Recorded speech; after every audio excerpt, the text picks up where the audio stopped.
My name is Trulear, and my inmate number was 1000264A, Georgia W. Correctional Facility, Delaware County, Pennsylvania. And I'll just put it this way, I'm allergic to alcohol. When I drink, I break out in handcuffs. So that my crime is born of addiction. And I kind of started off that way because part of what the faith community has to do is to understand that we're already a part of it. I was an ordained minister when I went to prison. I had been the pastor of the church. I had pastored the second largest church in my county. And so when I got locked up, I kind of went on the DL. You know, I don't have one of those rags to riches thing. I had already ordained, already had my degrees.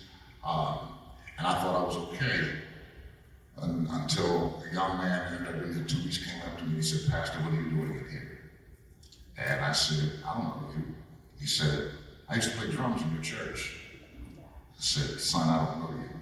He said, Your staff person, Miss Muriel?" I said, "Yeah." He said, "That's my mom." He said, "I'm so glad you're in here." I said, "Well, I'm not glad I'm in here." He said, No, Pastor, you don't understand." He said, "I've been living with one foot in the world and one foot in the church all my life.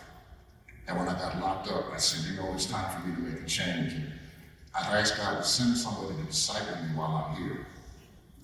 And now that you're here, I'm going to be discipled." Now, I'm not saying you need to get locked up to do this work.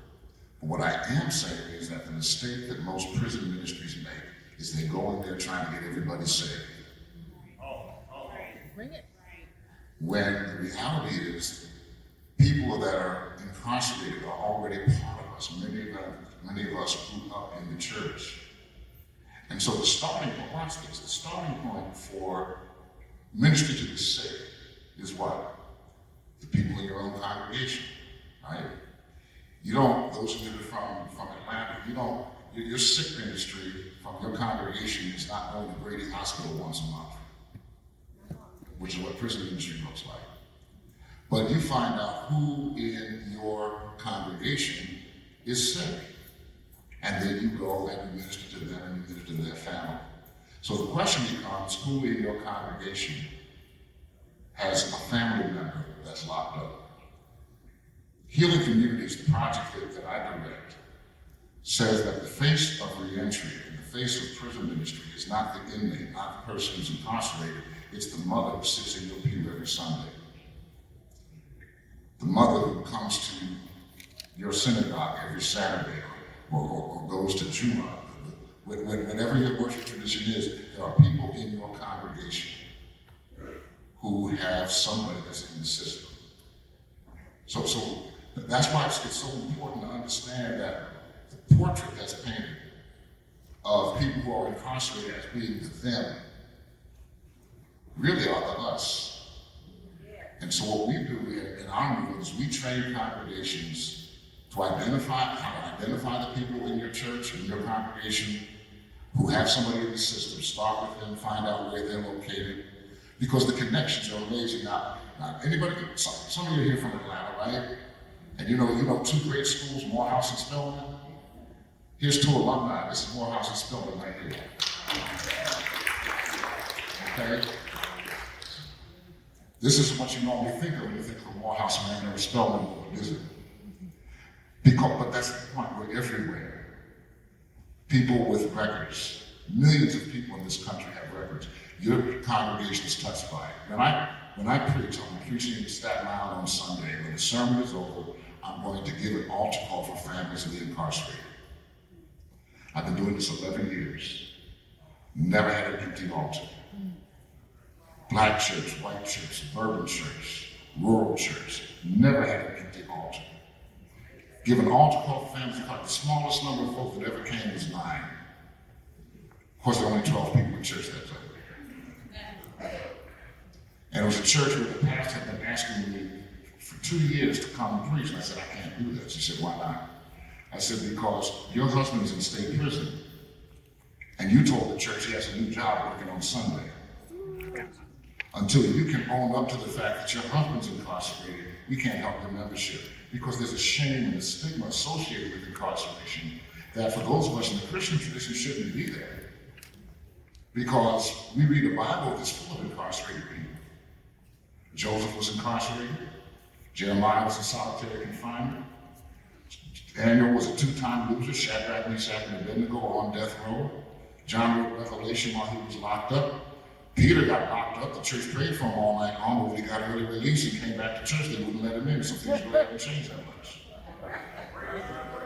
Paul wrote, I can do all things through Christ who strengthens me while he was locked up. Jesus died in custody. If you don't like inmates, then if you're a Christian, you're in the wrong religion. That's right. Because you're not going to serve a risen Savior, you serve an incarcerated and released Savior.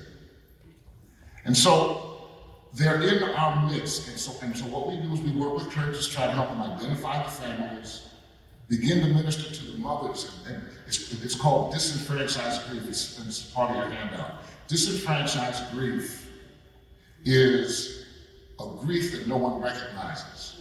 When there's a death, the church recognizes it.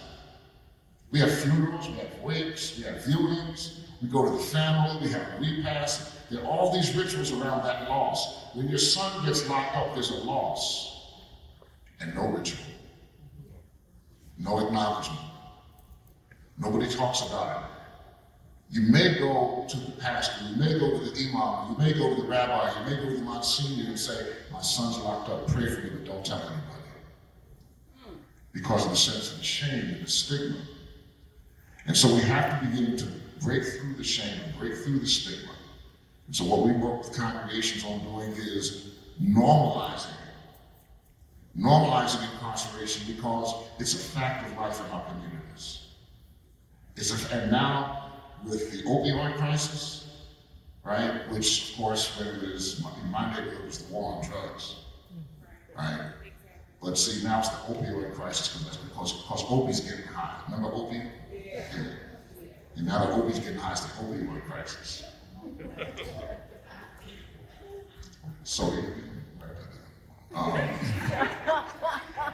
right?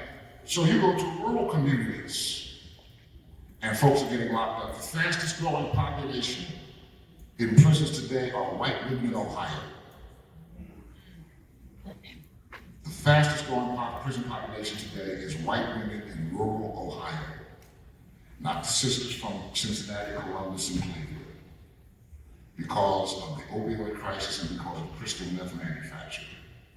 So what the faith community can do is, first of all, recognize that this is no longer an option on the card. I'm old enough to remember when air conditioning was an option. Now the card comes with air conditioning, right? So dealing with this population is no longer an option because the sheer numbers dictate that somebody in your congregation has somebody that's in the system. Start with your own congregation. And if you want to do good reentry, the second thing is you start with the moment of arrest. You don't wait for people to come home. You find out who's been arrested and create a climate where someone can stand up on Friday night or Saturday or Sunday and say, my son got locked up and I need my faith community. And then walk with them all the way through. In the little storefront church I go to in West Philadelphia, we actually have a protocol. If you get arrested, if you make bail, you can go to the pastor, tell him what happened, and then he'll put you in front of the church, and you tell the church what happened, and then you challenge the young people not to make the same mistake you made. And then the church walks with you through the whole process. They put the name of your judge on the bulletin board with the name of your defense attorney, and the address of your defense attorney, and after you've made your speech to the church, the pastor invites anybody in the church who wants to write a letter on your behalf to the judge. So when I came up for sentencing facing 1 to 5 state, the judge had a stack of letters from our little storefront church. And he called a recess and he read those letters.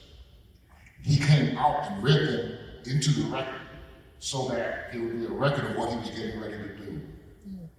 And so, instead of sending me to state prison for 1 to 5 years, he gave me 1 to 2 county, with being work release eligible.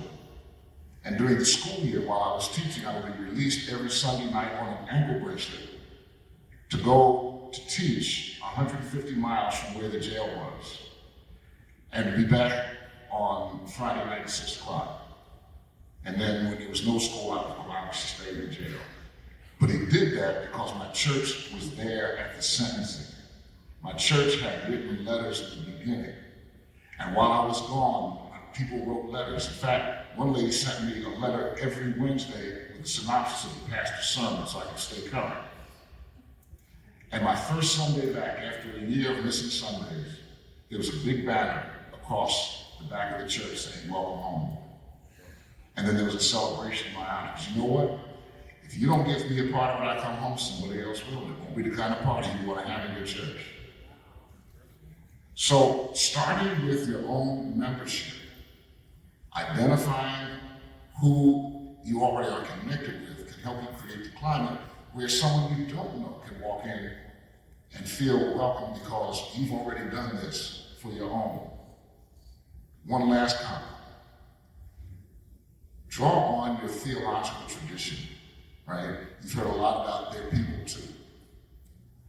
As people in the faith community, as people from the 3 Abrahamic religions that believe that we are created in the image of God, ask yourself this question: is there anything a person can do that will forfeit the image of God within them?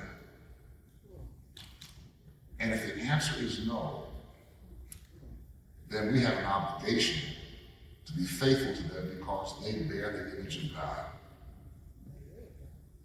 There's nothing you can do to forfeit the image of God. That's a theological truth in the Abrahamic religious traditions. And if we hold to that, we'll be able to change the narrative about the women and young people who come into our city.